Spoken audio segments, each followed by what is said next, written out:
The Steelers make a quarterback change, Steve. They go to Russell Wilson. Mike Tomlin told Jay Glazer before the game that he went Lone Ranger.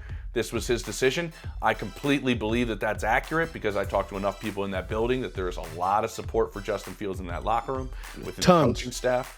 A lot to like about Justin let's say it was. What? Well, we'll see. Listen.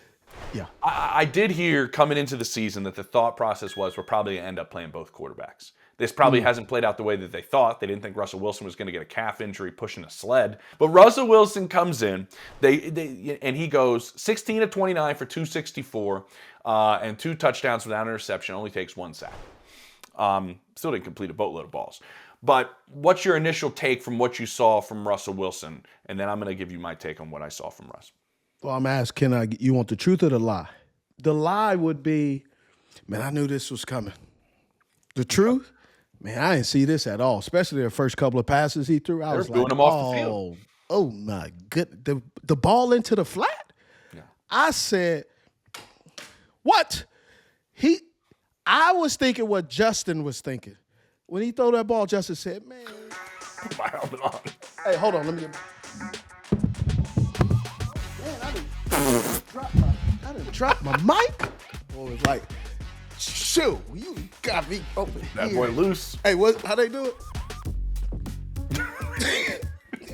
Did Jameis warm up? Did Dak warm up? How they do it with the towels? Yep. The towel. There it goes again. There it goes. Get this guy a new mic. How do they do the towels? He's towel whipping. He's hip wagging. He's getting it all ready. He was out there getting ready. After that first drive. All right, I'm about to come back in. I hear these. Hey, he also was probably going like that. Look, Justin was also probably going like this. Did Coach hear these boos? I hear these boos. I hear these boos. It was rough. I was completely shocked. The one thing that I did watch, I'm going to be interested to see as it goes forward. How does Russell Wilson handle when his first read is not there? Because a lot of the throw success that he had, the contested catches that he threw to George Pickens, some of the passes out of the run game was excellent. But a lot of that stuff you can see sometimes when he scrambled, he was coming off the first read really, really quick. And I think that's why the boos and where there's a little bit of shakiness that you start to see. And I was really shocked. The Jets really did not seem to have a handle on how to neutralize them because the run game was going so well with Najee Harris that it just was it was great. It was very surprising. It was extremely surprising to see how well he played, in my humble opinion. All right, let me take you back to last year when Russell Wilson was playing with Sean Payton. And there was a conscious effort, to my understanding, about halfway through the year. If we want to win some football games, we're going to have to win some football games ugly. We're going to have to play some good defense. And what happened to their defense the second half of the season? Started playing really well. It's a big reason why they're playing really well to start this season. We're going to have Russ, a couple reads, 1, maybe 2, not there. Russ, run for 5, slide. This is how we're going to play. We're going to play football. We're going to avoid the middle of the field. We're not going to throw anything in the middle of the field. By the way, you didn't see a single throw from Russell Wilson in this game in the middle of the field. I looked at the entire chart. There is nothing, Steve, not even a target down the middle of the field. He does not want to throw there. And so why? Why is that? From what I've heard around the league, he can't see it. For a few reasons, he can't see it. I think you can name the multiple reasons. And so that was decided back in Denver. What did he do when he wanted to go to Denver? He wanted it, and I was at every press conference. I was there. I live here in Denver. It was, he's gonna run the show at the line of scrimmage. He wanted to take his game to another level. He didn't want to do what he did that was very successful all those years in Seattle. He wants to be Drew Brees. He wants to be Tom Brady. He wants to run the show from the line. He wants to change, and it didn't go well, did it? And they took that away. Sean Payton took that away from him. They went back, and they did win some games. And he had better stats than he did the first year.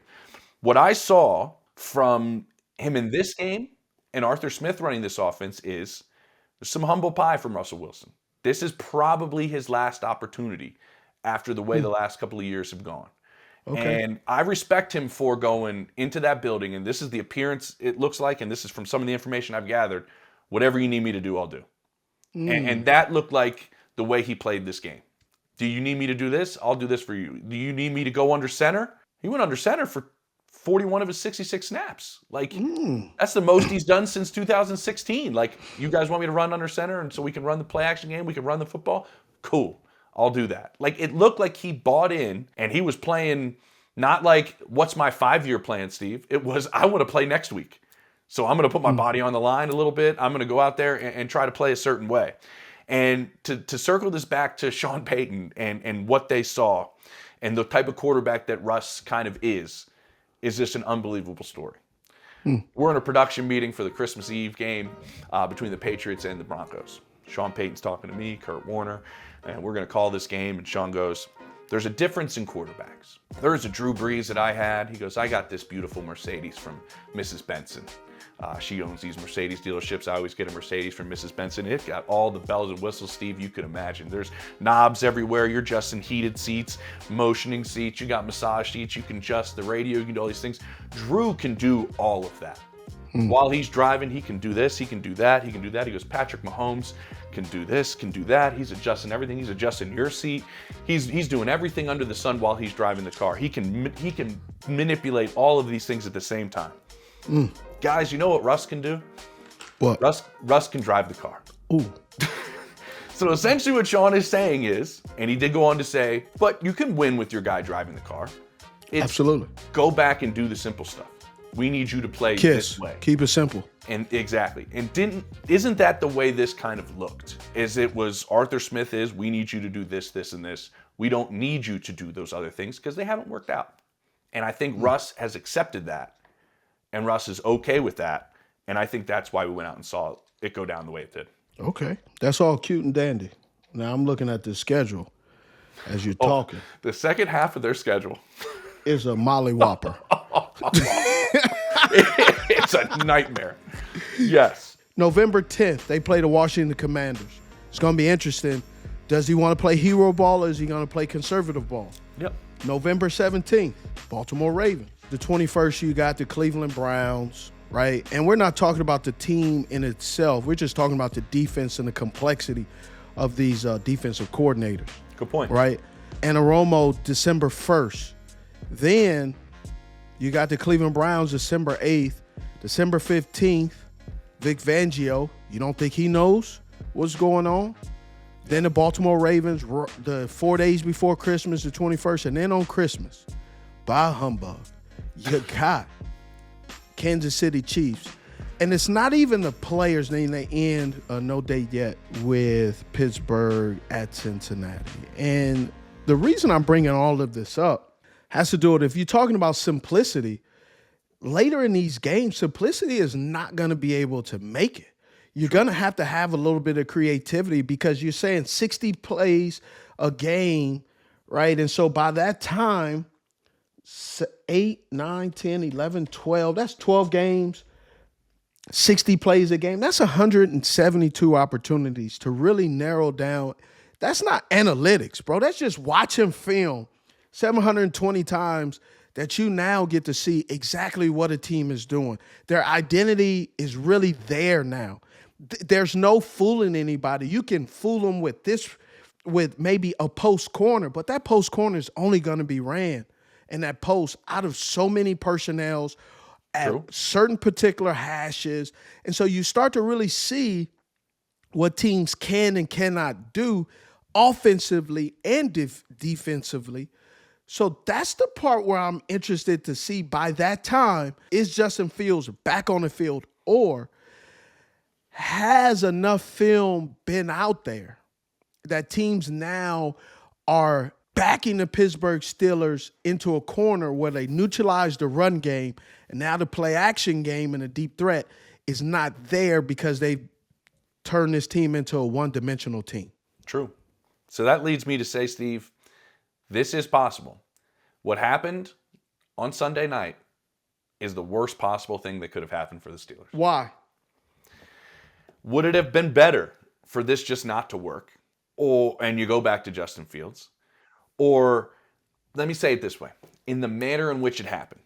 You were a receiver. That ball, you texted me right after it happened. That catch by George Pickens down the sideline, you texted me. He's getting grabbed. Was an outstanding catch. And it was PI. Outstanding catch. His touchdown catch, the ball is underthrown. The other deep ball he had, it's underthrown. It goes off like the helmet and the shoulder of the defensive back, and George Pickens grabs it.